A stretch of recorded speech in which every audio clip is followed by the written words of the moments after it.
Hello and welcome to Worst Quality Crab, a podcast of Asian American stories and recipes from best quality hearts. I'm your host, Frisia Lee. Joining me as always is my husband and producer, Sam. Hello. And joining us this episode, she is a low-key gamer slash sci-fi nerd, wife of one, mom of two, who grew up in SoCal, but now wholeheartedly calls NorCal home, Lorraine Esturas-Pierson. Welcome, Lorraine. Hello. Hi. Welcome to myself. I'm so excited you're here. Thank you. We're going to talk about food in a little bit, but first, a little bit of inside listener baseball. No, I don't know. This is just say, like, when you found out about our show, you binged it. Yes? I did. That's also very indicative of my personality as well. No, I love that. Yes. It's also, my wife is going to love this. It's like a little bit of a slight to her as well, because if she binges something and really likes it, we have like opposite tastes. But if she finds something that she knows I will like and tells me, I'll be like, yeah, okay, I'll get to it, whatever, eventually. And then like 2 years later, so this is perfect example, Only Murders in the Building. She knew I would love it. She was like, we got to watch this together. We need to like figure out what's happening together. And then I watched it like end of season 2. So she watched it from the beginning, but solely because she told me, I was like, all right, like, you know, I'll sit on it. Yeah. And then one of our coworkers mentioned your podcast at our all-staff meeting. And I was like, yes, immediately, I will binge the whole thing now. This is how I'm spending the rest of my day and the rest of my other days. So yeah, I did. That's me. That's my personality. If like somebody outside of my immediate family is like, this is really cool, you should check this out, I'm like, yes, 100%, I am in. I love that about you. And also, just like a question for us, what is it like to have 17 hours of us in your ear? It sounds terrible. Yikes. So it's actually not. I do this with a lot of podcasts as well. And I feel like it kind of helps in my everyday life too, in honing my selective hearing. Oh. Especially with like children or being in a work environment. Not that I selectively tuned you out or anything. So it's actually the opposite. I actually tuned out everything else to focus on your podcast. So, you know, I'd have like my earbud doing like cooking and my kids would want something and I would selectively tune them out so that I could listen to your podcast.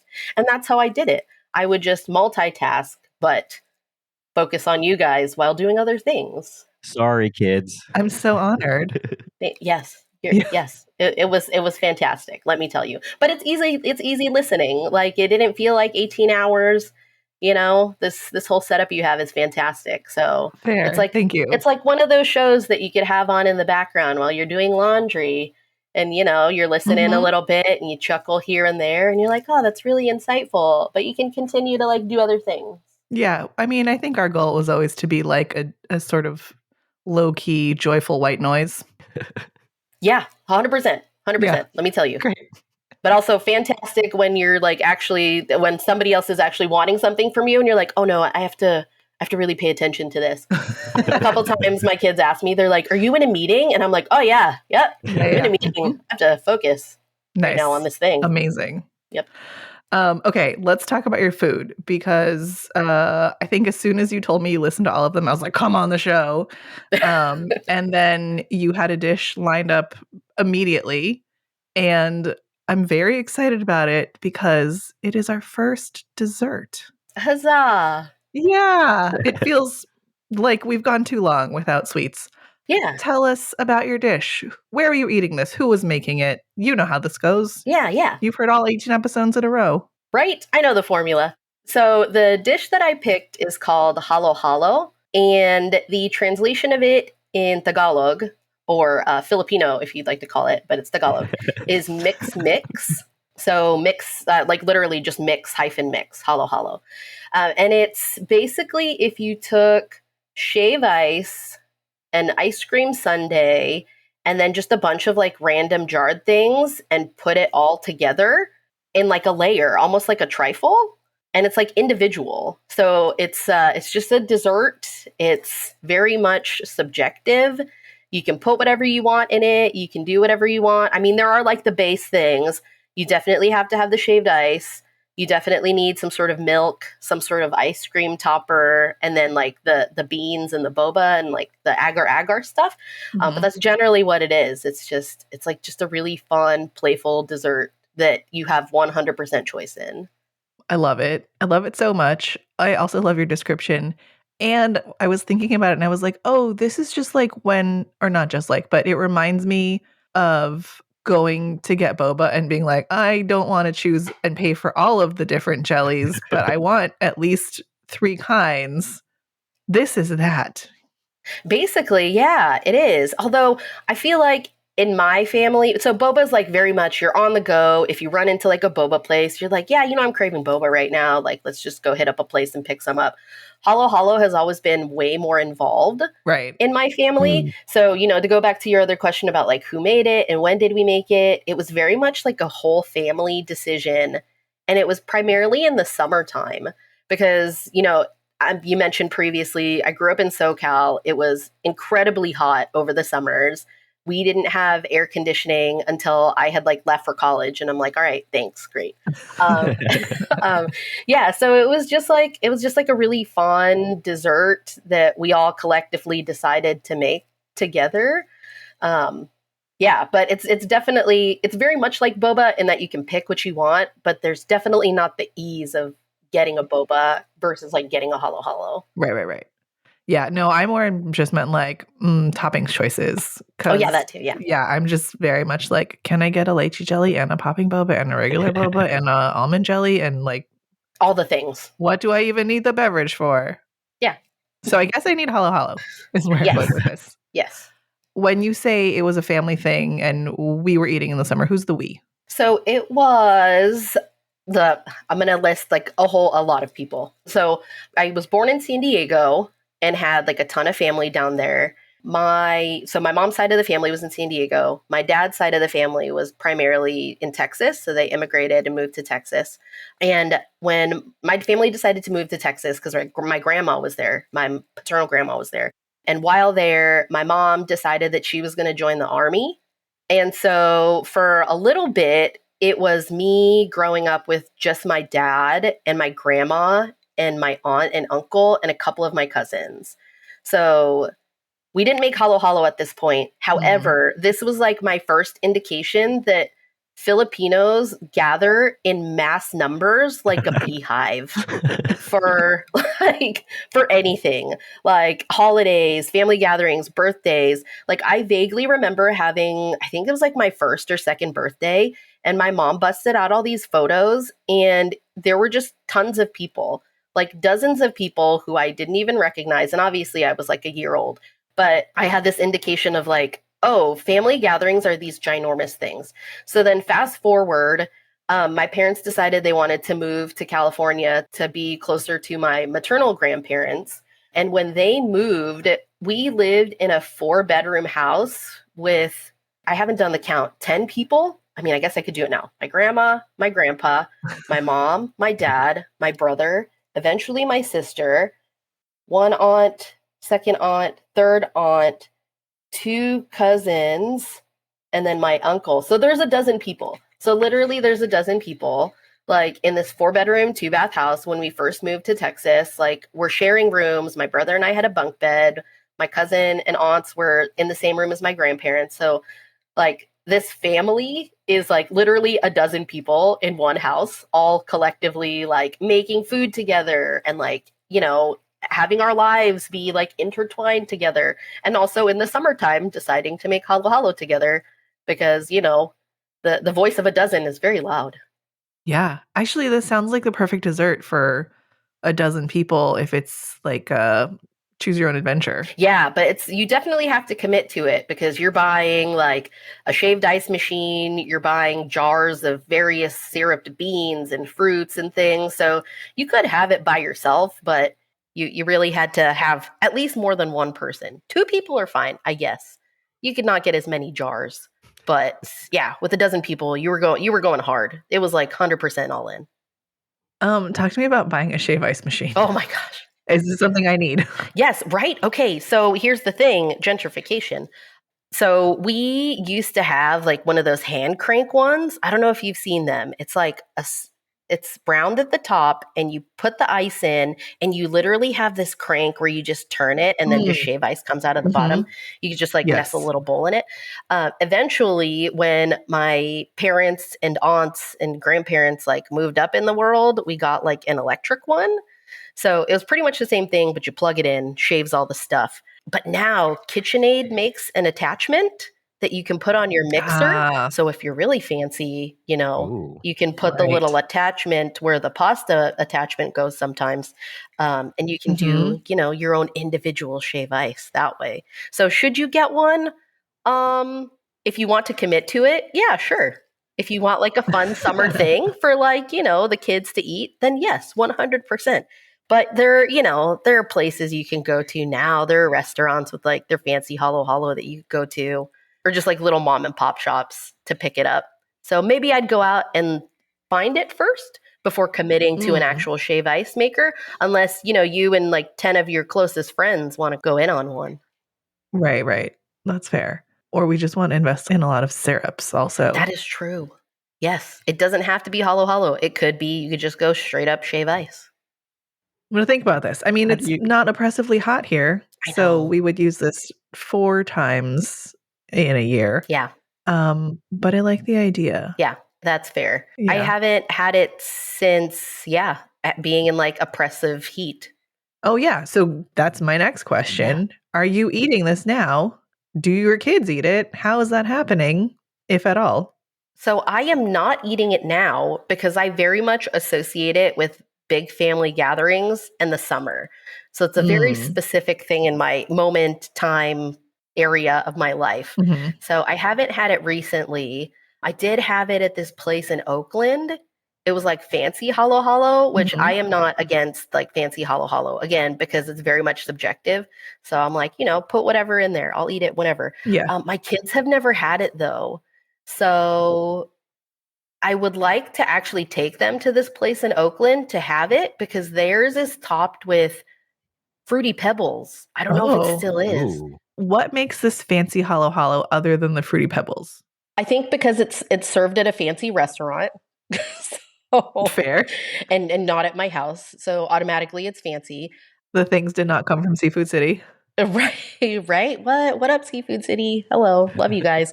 My kids actually wanted to go there yesterday because now they associate going to Rock and Jump in Concord with Spirit Halloween, Krispy Kreme, and Seafood City. So, okay. Oh, man. Nice. Killer combination. Yeah, right? I don't know what makes it fancy aside from, the fact that it's topped with Fruity Pebbles. Maybe the ube ice cream is organic. You know, perhaps they milk the evaporated milk from the cow like a week ago. I have no idea. An evaporated cow? Yeah. I think it's honestly because I bought it. It was ordered at a restaurant and I didn't make it. That's what makes it fancy. Love that. Sometimes that's enough. Yeah. You know, if I don't have to do the work, then, you know, let's pull out the white napkins. Yeah. Actually, this is how I feel about pancakes. Oh.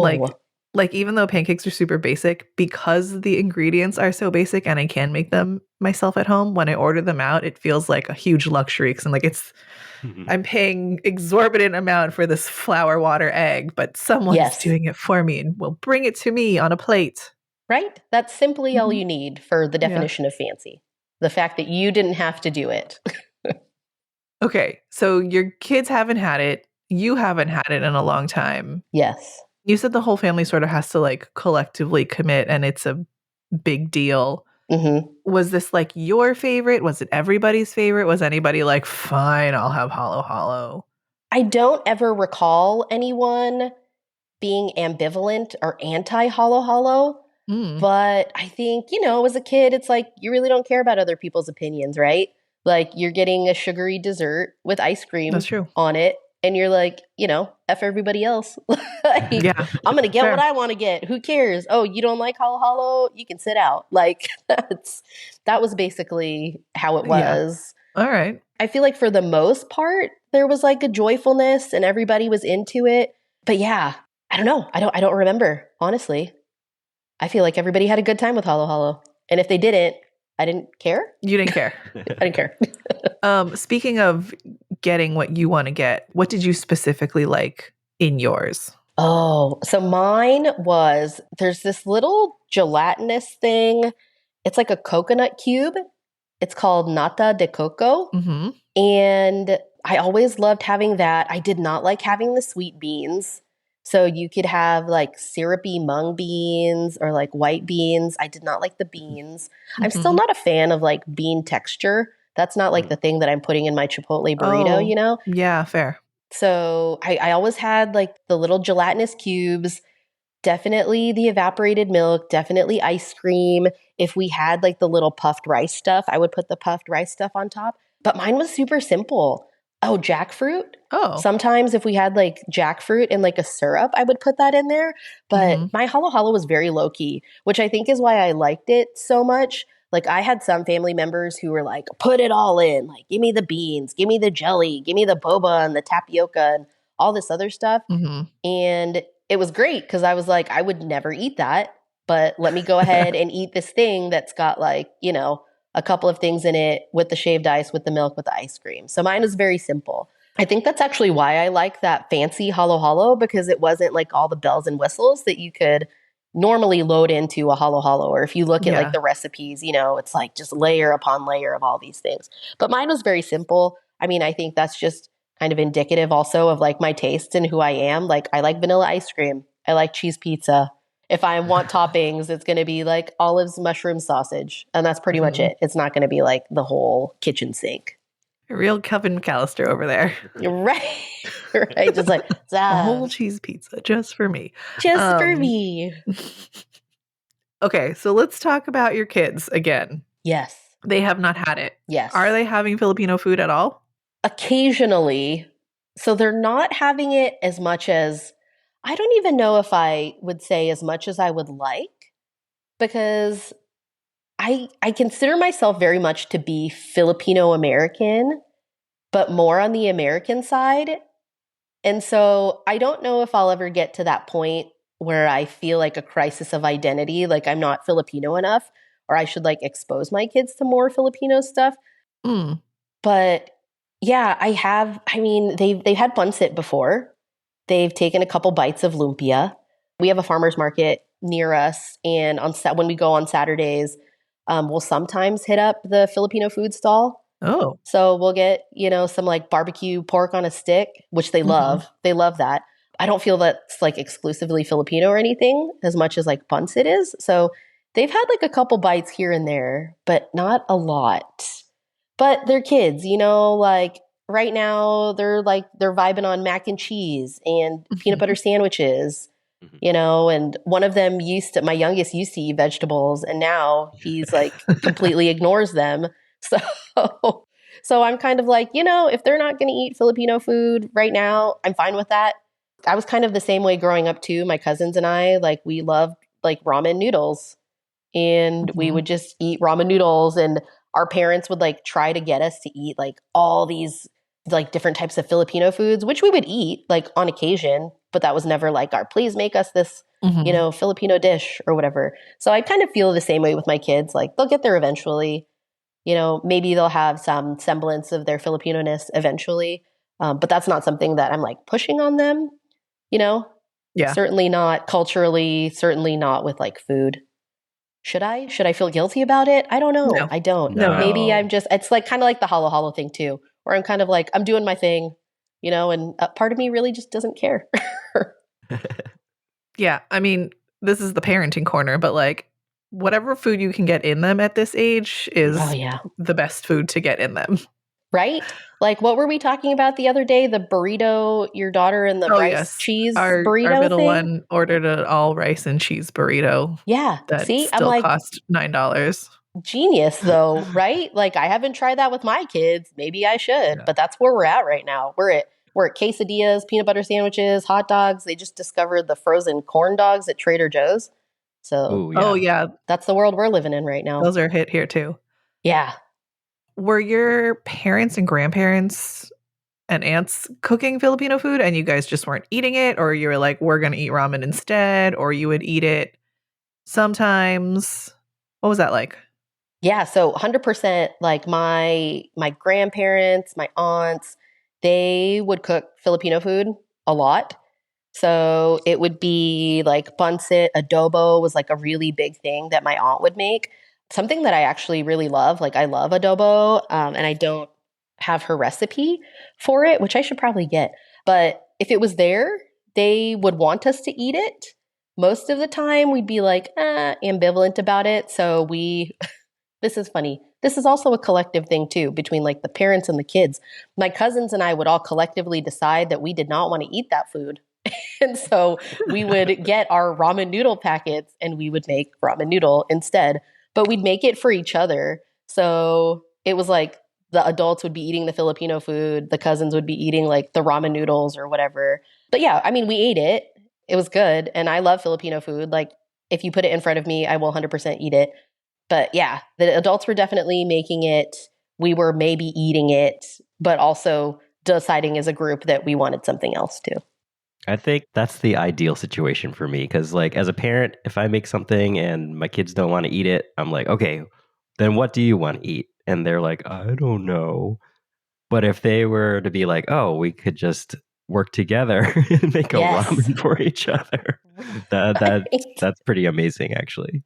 Yeah. And my cousins were older. So I think that was part of it too. They were like a few years older than my brother and I. So it was kind of like if they wanted to do something else, they were old enough to like, grab the pots and the water and all of that stuff and kind of get the ball rolling on it. But yeah, that is a level of independence that I very much want my children to be at, even if it is for peanut butter sandwiches. Like what we're working on right now with my oldest is he'll be like, can I have a peanut butter sandwich, please? And I'm like, you are 7 years old. You know where the bread lives. You know where the jam lives. You know where the peanut butter lives. And his thing right now is he will get it. Like he will assemble all the pieces and put it on the counter. But his hang up is spreading it. He doesn't yet know how to spread it. So we're trying to work on that. So, I feel like once we cross that Rubicon where he knows where everything is and he can spread it, then I feel like we're nearly there. We're nearly to the ramen noodle packets. Yeah. Nice. My littlest one, though, he can make mac and cheese pretty much on his own. So, Ooh, wow. Yeah. Like I just need to get things and like help him pour because he's at the age where like if it's only 3 tablespoons of milk, his pour is going to be like 3 cups of milk, because he's not strong enough. Mm-hmm. But yeah, no, he will like shoo us out of the kitchen and be like, I can boil these noodles on my own. I can mix the cheese powder and butter and milk on my own. He will even ask us to bring bowls to him so that he can scoop the mac and cheese for himself and his brother. So I feel like I'm there with the little one. The older one, though. Yeah. Amazing. Yeah. We have a little work to do. And then I'm also going back to coffee, I'm also trying to teach them how to make us coffee. So right now they know how to grind the coffee. They know where the grinder is. They know how to press the button. So now we just need the next steps. And this is next level parenting. That's amazing. So eventually I would like to have my home be a fancy restaurant, but for free. Run by your children. Yeah. This is amazing. I'm so impressed. Yeah, we'll see, but they still don't eat vegetables. No, that's fine. I don't care about that. I'm so impressed that they can make things for themselves, especially mac and cheese. I'm so impressed with you and your wife that you're like, yeah, go for it. Because I think for me, actually our middle one probably could make mac and cheese on her own also. But I'm like, Sydney the fire. Oh. Like, she's a little bit afraid of the hot pot. Yeah, she's a little bit afraid of the heat, and I am with her in that anxiety. Like, don't burn yourself. Yeah. Well, if you can't stand the heat, get out of the kitchen, right? That's what they say. So, yeah, the both of them have already burned themselves. So we've already crossed that bridge. Okay. So, yeah. So I'm like, you burned yourself. Great. Now you know what that feels like. Try not to do it again. Don't do it again. Yeah. Yeah. Our older one, we've been teaching her, I forget what I taught Penny. I taught her to make tuna salad. Oh, nice. And something else. But yeah, I mean, she's almost 9. So I'm like, this is the time where like, you're going to learn some things. Yeah. No, that's solid. Although that is solid. We still do everything for her. She knows where we hide the candy. So whenever she's treat hungry, she could help herself to a candy. Don't they all though? And to be fair, like, do I really hide it? No, it's not hidden. Yeah, it's just like out of sight. Mm-hmm. Yeah, it's out of sight, but he's tall enough that he can grab it now. And now his little brother knows when he hears the chair move towards the cabinet and hears Yes. the rustle of the basket, then the Yep. little runs over and he knows. It's like Pavlovian almost. He's like, Mhm. lollipop? Lollipop? Beans? Oh my gosh. Speaking of beans, I have mistakenly just called jelly beans beans for a very long time. So, and have not made the distinction between jelly beans and beans. So now when we go out somewhere and we're like, "Oh, do you want beans?" He's like, "Jelly beans?" And I'm like, "Oh no, I've made a mistake. Mistakes were made. I need to correct this." But does he ever say yes and then has to just eat regular beans? No. No. I mean, he'll eat beans occasionally, but yeah, now he associates the word simply beans with jelly beans. This restaurant serves jelly beans. Amazing. Wow, this is the greatest restaurant ever. What kind Don't of put beans? jelly beans in my quesadilla? Say Wow. more. Oh, yes. I would love that. Jelly beans and rice? Okay, I'm listening. Delicious. That's like Elf. That's like what Buddy the Elf would Yes. eat, is like jelly beans and rice. Oh, amazing. Okay, to bring us back. Yes, sorry. No, I'm curious about like the large family gatherings and then your kids eating Filipino food and like are you still having large family gatherings cuz I think your family is not in NorCal? Yeah, my family is in LA. So my parents, my siblings, all of my aunts and cousins and stuff, they still, a majority of them live in LA. But we do still have large family gatherings. The most recent one was actually, so my son turned 7 at the end of January. And we did like the whole rock and jump thing where we had like a party with all of his friends. But then my family ended up flying in from LA. So after the rock and jump party, it was my in-laws, my sister-in-law, and her kids, which he has 3 boys, and then my parents, my brother, sister, future brother-in-law. So it was a pretty large gathering. So we still have them, but there was no Filipino food. We had lasagna, but I think it's because it was, it's easy to make for a large group of people. But my kids are definitely, they're accustomed to large gatherings. Like they know when family gets together, there's going to be quite a lot of people there. But in terms of food and stuff, they don't care. They just want to like hang out with their cousins or party or show every single adult in the room every single toy that they have and pull it out of every single drawer. And then when they're tired of it, leave it on the ground and then proceed to continue to pull out every single toy that they own to showcase to the adults in the room. That sounds Yes. about right. So they very much have the feel for large gatherings, which I think for me, food aside, that's the most important thing is like, I want my kids to feel comfortable in like big groups of people because that's how their life is going to be, especially with our side of the family, like introvert, extrovert, we have a mix of that in my family. And obviously I had some cousins who were like, I'm just going to chill in the corner and like not hang, or no, I don't want to do karaoke with everybody in the living room. But yeah, we definitely do big gatherings and I want my kids to at least have a feel for that because that's their life.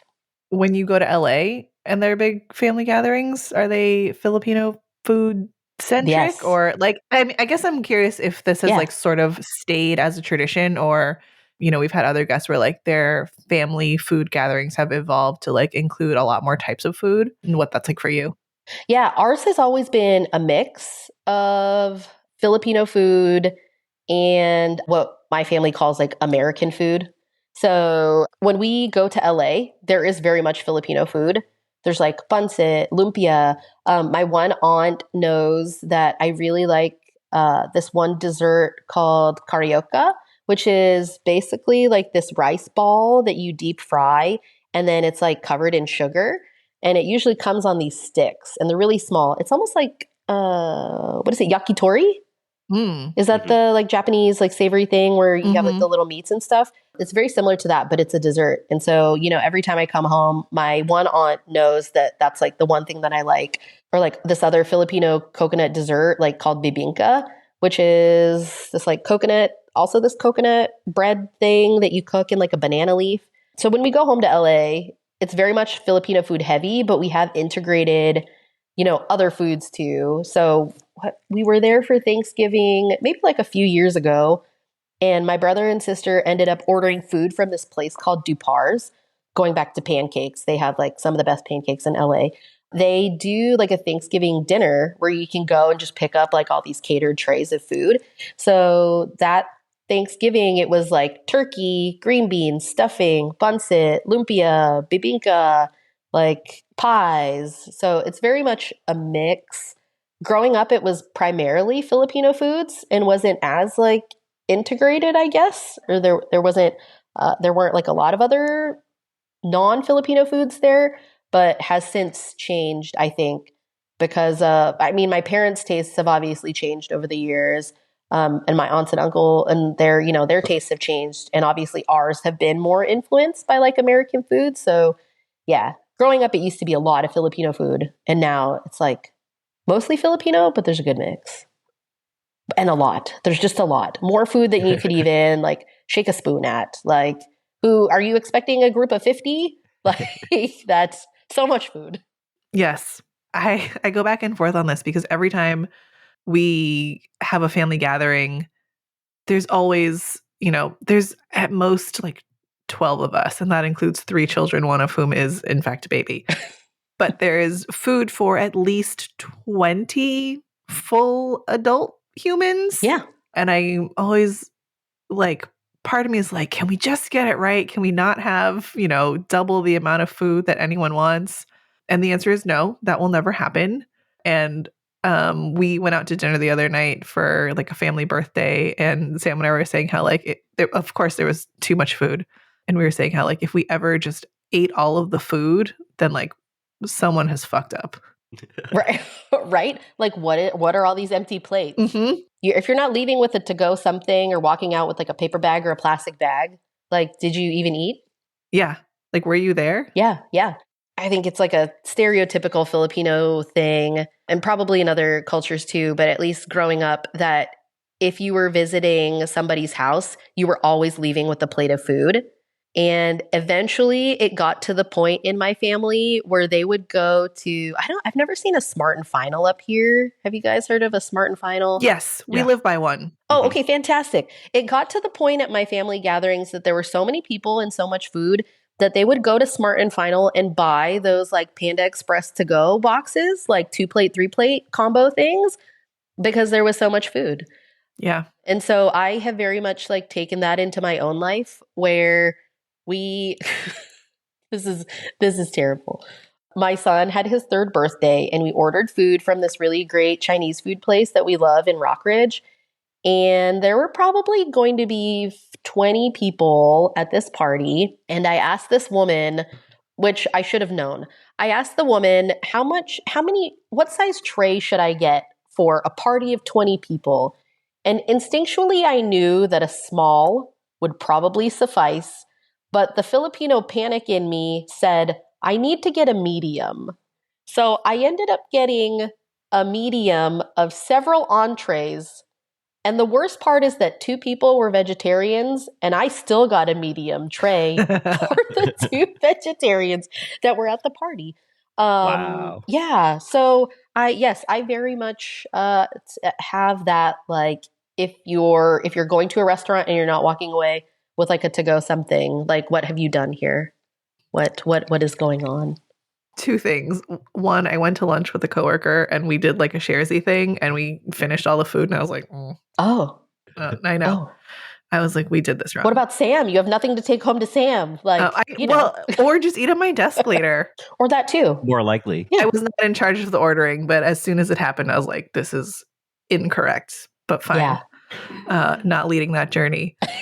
The other is my grandma also has similarly gone out and bought like packs of to-go, like the black square ones with the clear lids. Oh, fancy. Yeah. Oh, very. And then she went through all of them, but she still has some and she's like giving them all out to us. So now they've just been dispersed to all of our houses. And then we bring them back when we like need to, pack something. But she's like, no, I have more. And we're like, no, these are your original, like, it's good. We have enough. There's like 50 between our collective 4 or 5 households. I think we're fine, but she's still just like trying to get them out of her house at all times. I feel that very deeply now. I never understood it as a kid. I was like, I don't get why we're going to Smart and Final and buying like a 500 pack of all these like to-go boxes. But it's very much translated into my own life where like when we host any sort of gathering or family or even friends, I find myself being like, eat. Like, did you guys get enough to eat? Like, okay, make sure you like take this home with you. Mm-hmm. When we had our birthday, oh my God, I did this. When we had our son's 7th birthday party at the house, we had all this leftover lasagna. And there was one person who couldn't attend the party. And I legit packed them up lasagna and cake and chicken wings. And I was like, make sure you take this to them so that they have something to eat. As Mm-hmm. if that person is not an adult and couldn't just go and buy their own food. I was Mhm. like, no, it's not going to be this food. So Yes. you need to take it with you to give to them. Yeah. No, that's fair. Well, that's also like, I feel like that's part of the large family gathering inclusivity Yeah. unspoken policy, right? Of like, you couldn't make it, but we were thinking of you. So here's the to-go box that someone had to, in our case, maybe go very far out of their way to deliver. Yes. But we thought of you and we, wished you were there. And so this is how you were like part of the party through food. Yeah. Yes. And I think, going back to like the reason why I love Halo Halo so much is because it does harken back to this like inclusivity of the dessert itself. It's like everybody has to have a buy-in, and it's fine if you don't. You could just put whatever you want into it, or you don't even have to have it at all. And so I think that's what I love so much about it is it reminds me of family gatherings. It reminds me of this inclusivity. It reminds me that, nobody's feeling left out. You could do what you want. So I love Halo Halo in that way. And I think it's like my favorite of all the Filipino desserts. Like my aunt will make all of these other things, but I don't think it will ever nostalgically hold a candle to the way I feel about Halo Halo. Beautiful. Awesome. Hey. Going back to too much food and if the plates are clean, it's wrong. You also mentioned something in prepping for the show about the Clean Plate Club and how that's maybe not our favorite. Yeah, it's not. So kind of also going back to like my aunts and, the adults in the family, like cooking Filipino food, when they made it, if they plated food up for us and we showed interest in eating it, they would want us to eat the whole thing. So they were like, you will not leave this table until you have eaten this entire plate of whatever that I have put in front of you because I have done this work to make it for you and you have shown subtle interest in it. So you're going to stay here. And I can't eat snow peas. Like I still can't eat snow peas for that reason, because there was like a very, I'm going to say traumatic standoff between the adults and the children, not just me, my cousins too. A traumatic standoff over this one dish that I didn't even like to begin with. It was like soupy and goopy and it had snow peas. And I cannot for the life of me like eat a snow pea. Like I won't do it because of this whole like clean plate mentality and like, I made this for you. I put this effort in here. And so you have to like sit and eat it kind of thing, which is something that I don't want to do with my kids. Yeah, well, I was going to say, how are we at cleaning plates in your house now? Oh, we're fine. We're fine. I mean, if they take like a bite or two of the DIY Lunchables that we made for them, I'm fine with that. But, even if I like slave away in the kitchen and I make something from like, let's say the New York Times, like, and they don't eat it, I don't have feelings about it anymore. I think because I and my cousins grew up in this kind of like food scarcity, clean plate club mentality. I'm like, we're not of that life anymore, And so I don't want to press that up like on my kids as well.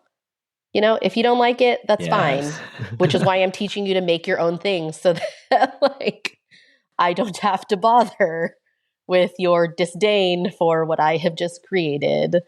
I mean, that was in my family. I don't know how it is in like the culture and stuff, but this whole like you have to eat what's in front of you. You have to finish the whole thing because, we grew up in a country where we didn't have enough to eat and we couldn't afford these things and we had to work, we had to go to work at this young age to like put the food on the table kind of thing. I don't want that for my children. Yeah. I think it's a common experience, whether it was like we had to sacrifice for this and so like we're not going to waste it, or I think there's also the other version of like, there are kids starving somewhere else, so you should appreciate this and like finish what's on your plate.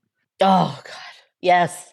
Yes. Yes. Right. Like, we've heard that too. It also makes me wonder about this like relationship that I have developed between food and the clean plate club and like these eating habits that I have now, where I'm kind of like, sometimes food is just there for you to keep you alive, you know? So I think part of my mentality is like, sometimes I don't even care like how the food tastes really, because it's just there to like keep me alive. But I do wonder how much of it is tied up in like this kind of mentality of like, if it's there in front of you, don't waste it, like eat everything. Well, I was going to say, I think the ways in which that shows up for me is like, and I don't think I'm alone in this, but like when the kids do only take 3 out of the 7 bites that we've given them or whatever, I'm like, well, guess I'm going to eat those 4. And then I'm just this like human garbage disposal for uneaten kid foods. Oh yeah, that too. And part of it is like it is complicated, I think, for like our generation who grew up in this sort of clean plate club, but also knowing better, and we're not in this, you know, scarcity mentality, but it was like forced upon us at some point, because like I don't want that for them either, right? And I'm like, if you don't like it, fine, or you don't want to eat it, fine, or you're full, fine. Although don't ask me for something and then not eat it. That is my pet peeve. Oh, yes. Because they'll be like, can I have more of this thing? And then they're like, I just wanted one single bite. And I'm like, that's a whole, fine, whatever. Whatever. Then, I'm eating it now. Here I am. I'm eating that's when I have to eat it, right? Exactly. Because I'm like, well, I don't want to waste it. It still will fit inside my body at some point. And I have like suppressed the part of me that knows when I'm full because of this clean plate club and the, you know, you have to finish everything mentality. And because I think that there are kids starving somewhere, and I know that to be true, but me eating it doesn't help them. Yes, it doesn't put food in their mouths. It doesn't put food in their mouths. Yes. But it is this weird, like, complicated relationship where I'm like very much trying to protect that from them, and in doing so, like, I am also making it worse for myself, and I don't know how to make it better for all of us. Yes, I agree. Yet. I agree. I feel like I'm still trying to sift through this like healthy eating habit mentality after like, you know, trying to like sort through all of like the, you know, everything that I went through with snow peas and like other stuff. But yeah, like trying to sort through all of that for myself and what food meant for me growing up, and then also creating like a healthy relationship with food for like my kids, like because at its base level, like food is great, it's delicious, right? You go to a fancy restaurant, you get a great meal, but also at its base level, it's like there to help you survive, right? So trying to like have this healthy appreciation for food and not this like traumatic feeling around food, I think is something that I'm like still trying to parse through a little bit with like my upbringing. And, you know, I mean, it still translates in large family gatherings, right? Like I'm over ordering food and feeling anxiety that people are not eating enough. But that's not my problem, right? Like that's not my hang up. You can eat how much you want to eat. You cannot eat this thing. So yeah, it's like I'm still trying to work through that and like make sure that I'm giving my kids like a healthy respect for food as well, whether it be Filipino food or like any sort of food in general. Yeah, it's interesting that you say like food is survival. I mean, it is, obviously, duh. Yeah. But I think also there's also the thing of like food is fuel. Oh, yeah. And I think that like those are actually a little bit like nuanced, and they're a little different from each other, where like in the idea of food as fuel, I'm like, oh, I should be like powering my body and my kids' body with like vegetables and greens and a little of all the food groups to like optimize their energy. Yeah. Take this peanut butter Powerball in your exactly. And like, what's the kid version of like a, you know, oat ball peanut butter something, whatever. Yeah. They won't eat that. They don't like peanut butter. It's fine. No. No, I know. Well, it's a whole I'm other just thing. glad that like neither of my kids have peanut allergies, because, you know, I may needed to have traded them in. Like, you know, no offense to anybody with a peanut allergy, but like I will legit eat like a peanut butter sandwich just as a meal, like at least 3 times a week. You know? Yeah. Oh no, I like it the most in our house. Like peanut butter, almond butter, sun butter, any kind of butter. Yeah. This show brought to you by Nut Butters. Yeah. But anyway, the idea that like food is fuel is not the same as food is survival. And I also like want to make sure that my kids don't grow up to be assholes where they're like, oh, that's not like a clean enough food, or like that's not whatever. Yeah. And it's like, well, you eat a lot of box mac and cheese, so you don't have a leg to stand on in terms of like what is quality and what is not. Because sometimes they're like, oh, I don't like that school lunch or whatever, like that one's gross. And I'm like, okay, but you don't get to say that in front of any other kid because you don't get to yuck their yum. Yes. Because you don't know what it's like for them and the way that they're eating at home or they're not or whatever. And if you yuck their yum in front of them, then like they might not eat, and that's not okay. And so we do not yuck other people's yums except for very privately and sometimes only in your head, because even in our house, I don't want my yum yucked. I said that a lot of times. Yeah. No, I 100% agree. It reminds me of, have you guys seen My Big Fat Greek Wedding? Not in a long time. Oh, it's like the very first scene where Nia Vardalos' character is a kid and this girl comes up to her and she's eating moussaka and she's like, what is that, moussaka? It's totally true. Like, I also want to impart that to my kids too. Like, just because you don't like something, like sometimes your opinion is unsolicited and nobody else needs to know except you. Yes. Even with, you know what? Even sometimes with mom and mama's cooking, you don't like it. That's fine. Yes, that's keep it to yourself. You can say, either you keep it to yourself, or you're just like, I didn't really like this. That's great, but you don't have to be like, this is disgusting, like table flipping. But yes, a simple, it's not for me will suffice. Yes, not today. Thank you so much. Yes. I like that. Don't yuck my yum. There's been a lot of that happening like recently with like, famous people and like influencers doing that. And I'm like, oh, that's so, let's keep the food out of it, people. Yeah. I mean, not out of this. That's what we do here. Oh, yes. Yeah. No. Yeah. No. Before we go, I would like to give you a lot of credit for really disseminating the downloads, just like the slew of downloads in the slew one of day. Downloads. Nice. You're welcome. But also the calamansi mango sorbet at Trader Joe's and how that just rippled through our office. It really did. Through our house. Yeah. Oh my gosh. Yes. I mean, you saw how many people just started gravitating towards this impromptu calamansi mango sorbet gathering that we had. Yeah. Yeah. It was delicious. You know what? I have found that when I think of Filipino food in general, I always gravitate towards desserts because desserts are special, right? It's like you don't have it every day, except my kids. Like, I've created a terrible habit now where my oldest one is like, oh, thank you so much for dinner. What are we now having for dessert? And I'm like, dude, like, we can't be having dessert every day. Yes. But I think that's me because I feel like dessert's like a special thing, right? Like, so when I think of, food that's nostalgic for me and Filipino food, it's always going to be dessert. Like, I love all the savory stuff. But yeah, it's the calamansi mango sorbet from Trader Joe's. If there's anybody listening who hasn't had it yet, you need to go out there and get it. It's a limited time only. It will blow your mind. If you love citrusy stuff. Is it limited time only? It is. Oh, it's limited. I know. Gotta stock up. I guess we're going to Trader Joe's today. Yeah. It's limited. Stock up for sure. We already went through several pints at our house. My kids just like sat in front of the TV the other night and just like ate it straight from the container. So yeah, it's solid. It's delicious. But I feel like if there's Filipino anything that goes out into the world and it's like for the general public, like at Trader Joe's, I'm like all about promoting it. I'm like, you guys, you got to try this thing. Like, it's delicious. And like, not a lot of people have had like a calamansi flavor before.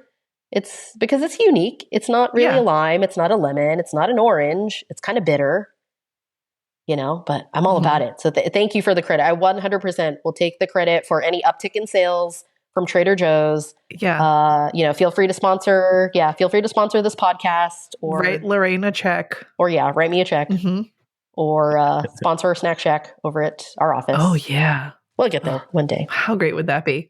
I was going to ask if like you like that there is Filipino stuff at Trader Joe's, but you already said that you do. Yes. What do you like about it? Because there are other people that are like, oh, Filipino food isn't just like ube flavored everything, or like it's not done right when it's whatever. Yeah. But that does not seem to be your opinion. No, I think for me, it's simply exposure. When people say any press is good press, like I kind of feel that way about things that involve like Filipino culture or Filipino food. There's like this funny meme or like reel that's going around that Filipinos always have this tendency to point out if like a celebrity or somebody is half Filipino. They're like, oh, did you know that her is like half Filipino? Or did you know that so and so is Filipino?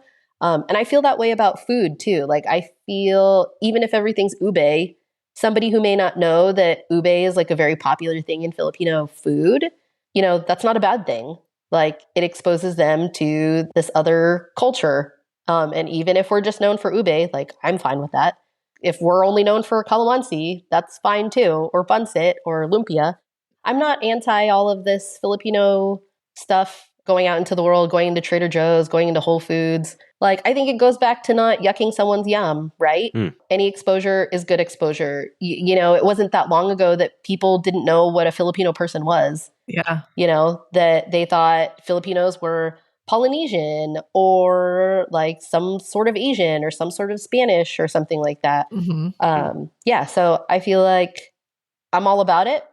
Because the more people know about Filipino culture and food, the more exposure we get, like, I feel like that's all a good thing, and obviously a lot of other people, and I think Filipinos specifically will have very strong feelings about it, but, I don't, because I very much grew up Filipino American. I'm not married to like the true idea of being Filipino. I wasn't born in the Philippines, that's like not my life. That's not who I am. So I'm very much okay with all of this like westernization and like Americanization of like Filipino foods and going out into these like different stores and different worlds. Cause maybe it's just who I am. And like, the fact that I grew up in America and was like born in America, but I'm all for it.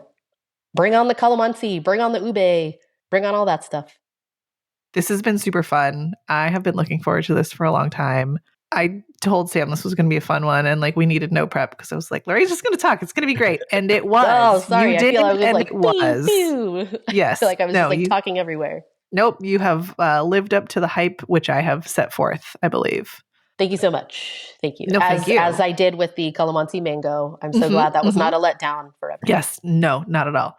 Lorraine, thank you again. Super fun. Just we could do this all day. Listeners at home, there is no real recipe. I think what we will get up is probably a list of things that you might like to seek out when you are at your local seafood city or similar for you to make your own shave ice. And of course, we'll list Lorraine's preferred version and her preferred layering tactics. But other than that, go out and, get all your own toppings and make your own halo halo. And I think that we will do something similar, or just maybe find where we can go get it for ourselves that someone else will make, and that will make it fancy. But anyway, thank you all for being here. Thank you for going along on this journey with us. If you would like to find us online, you can find us at worstqualitycrab.com. You can find us on Instagram at worstqualitycrab, or if you would like to email us, you can do so at worstqualitycrabpod@gmail.com. Thank you, everybody, and we'll talk to you next time. Bye. Bye. Bye. Thanks, guys.